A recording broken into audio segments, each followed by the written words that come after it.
સજાનંદ સ્વામી મહારાજની જય. આજનો સ્વાધ્યાય. ઈસવીસન 1968 સાકરદાના હરિમંદિરમાં પ્રાણ પ્રતિષ્ઠા કર્યા પછી ઈસવીસન 1970 સુધીમાં દેશના જુદા જુદા કેન્દ્રોમાંથી તેમજ ગુજરાત કાઠિયાવાડના અસંખ્ય ગામોમાંથી સ્વામીશ્રીને પોતાના ગામ કે શહેરમાં પધરાવી દર્શન સમાગમનો લાભ લેવાનો આગ્રહ રાખતા ઘણા પાત્રો આવતા. 4-5 આત્મીય મુક્તોએ તો વિચરણ માટે સ્વામીશ્રીને અર્થે એક અલગ જ વાહનનું પણ વિચારી રાખ્યું હતું.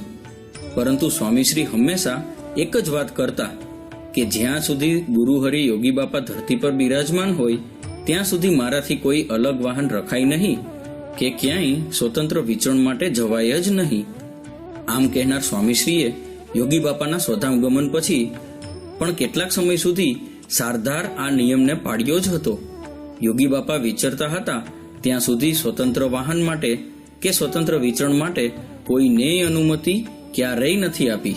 કેવળ ભજન કરવું અને કરાવવું એ જ એક પ્રકૃતિ રાખેલી. ગુરુચરણે કેવું અસ્તિત્વ રહિતનું જીવન સમર્પણ. જય સ્વામિનારાયણ. પ્રગટ ગુરુહરિ હરિપ્રસાદ સ્વામી મહારાજની જય જય જય. આત્મીય સમાજની જય જય જય.